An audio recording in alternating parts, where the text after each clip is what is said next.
Sifat huruf yang tidak memiliki lawan. Yang kedua yaitu qalqalah. Qalqalah artinya memantulnya suara pada huruf ketika sukun.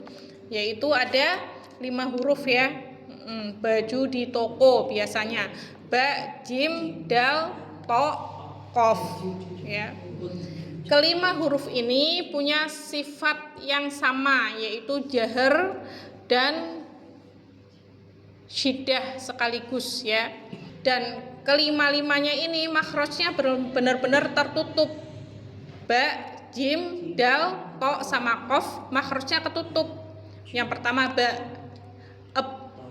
Nah, nutup makhrajnya tuh. Terus dal, ad, makhrajnya tertutup, ujung lidah di pangkal belakang gigi sari atas. Ad, makhrajnya ketutup. Jim, ad. Nah, tengah lidah nempel di langit-langit mulut ya. Jajiju aj. Kalau sukunnya kan aslinya gitu ya. Ab, ad, aj ya, yang to ot gitu ya. Ketutup lagi. Yang qaf juga ketutup. Kalau di gambarnya itu pangkal lidah nempel di belakang langit-langit mulut, yang lunak itu nempel banget, nggak ada celah ya, karena dia jahar ya. Qoqiqu ak, kan gitu, nggak ada celahnya sama sekali itu 5 huruf itu. Makanya perlu dikolkolahkan. Kenapa? Kalau nggak dikolkolahkan, ngos-ngosan kita baca itu. Qul huwallahu ahad, Allahus samad, lam yalid gitu. Satu halaman aja ketemu huruf kolkolah nggak dikolkolahkan. Pasti ngos-ngosan.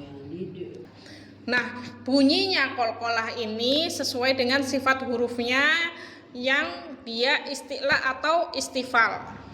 Yang ba, jim, dal sifat hurufnya kan istifal ya, tipis. Jadi suara qalqalahnya tipis. Abe, aje, ade gitu ya. Babi, bu, abe, jaji, ju, aje, dadi, du, ade. Kemudian yang to sama qaf karena dia huruf yang isti'la, maka dia tebel, suaranya sama, isti'la juga. Aqo, qaqiqu, aqo, tatiqu, ato. Nah, itu yang pertama bunyinya. Yang kedua, nggak boleh dikasih belakangnya, aje, ade, abe, nggak ya, nggak dikasih Kenapa? Karena kalau itu adalah bunyi hamzah sukun ya, bunyi huruf hamzah sukun kan kalau aja berarti belakangnya ada hamzah sukunnya, nambahi huruf itu.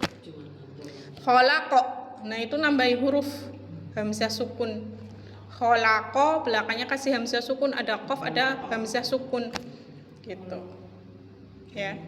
Aja juga karena itu tuh cuma pantulan bunyi aja. Misalnya kita teriak ke dalam sumur gitu kan, nanti ada pantulannya. Karena apa? Karena suara kita nabrak dinding sumur kan, mantul suaranya gitu lagi, tapi lebih pendek ya, nggak sama suaranya tuh, nggak temponya itu tidak sama dengan suara asli kita. Nanti pantulnya kan gitu ya. Sama kayak qalqalah juga gitu. Aqo itu cuma setengah harokat, nggak sampai 1 harokat. Karena apa? Karena kalau dia sampai 1 harokat berarti dia meninggalkan makhrajnya. Kan itu qalqalah itu bunyi pantulan ketika huruf yang 5 itu sukun. Yang namanya sukun itu kan artinya diam di makhrajnya. Tapi yang ini nggak cuma diem, tapi dipantulin juga. Nah, kalau sampai 1 harokat, bunyi pantulannya 1 harokat, maka masuk ke al-jauf. Karena harokat itu suaranya ada di al-jauf. Misalnya nih, ba ya, kasabe. Nah, bukanya sedikit aja. Tapi kalau ba fathah, ba, bukanya banyak. Ba karena 1 harokat. Kasabe sedikit aja, karena kalau kebanyakan bukanya kasabe jadinya 1 harokat gitu ya. Yulad dikit aja yulad. Jadi ketika ujung lidah menyentuh belakang gigi seri atas, pangkal belakang gigi seri atas ya, yulad, ditariknya dikit aja, dipantulin kayak bola kena tembok mantul, tuing gitu ya. Nah, langsung tuing gitu, langsung mendal, tapi dikit aja mendalnya, nggak banyak. Yulad. Nah, masih di area makhraj tersebut gitu. Jangan sampai terlalu banyak yulad. Kalau nariknya kebanyakan jadi satu harokat. Yulad. Nah, jim juga buruj, bukan buruj. Nah, kebanyakan ya. Yut'amu, yut'amu, muto ya, bukan mute ya, tapi muto karena tebel. Nah, yang sering kesulitan itu ketika qaf sukun di belakang. Iqra bismi rabbikal ladzi khalaq. Kan harusnya kayak gitu ya. Tapi kebanyakan itu jadinya qaf fathah.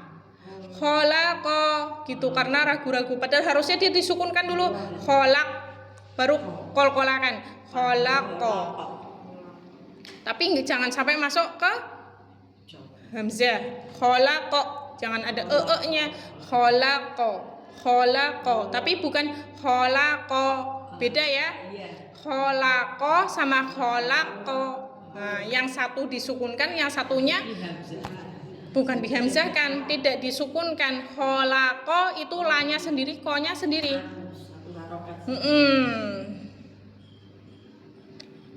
Nah, kan di situ ada dua kolkolah nih. Iqra, ada yang kolkolah di tengah-tengah ya. Iqo. Nah, khalaqo itu harusnya bunyinya sama. Yang di tengah-tengah namanya kolkolah sugro, yang di belakang namanya kolkolah kubro. Walaupun namanya beda, bunyinya itu sama.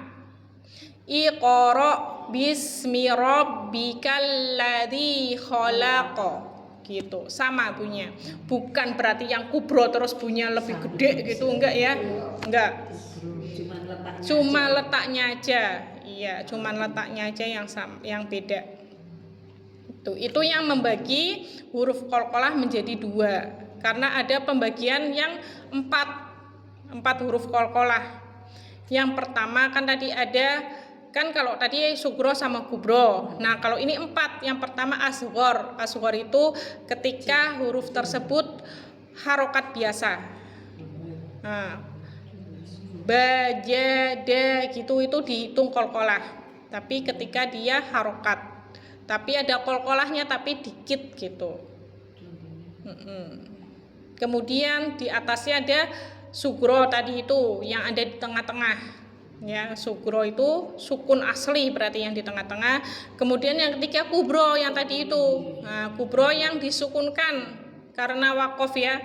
Khalaqo tadi misalnya ahad. Kasab itu kubro. Nah, kalau yang berikutnya akbar. Ini untuk yang tasdid. Misalnya watab. Ya, itu tasdid itu dimasukkannya ke akbar. Itu yang pembagiannya 4 atau haqqo.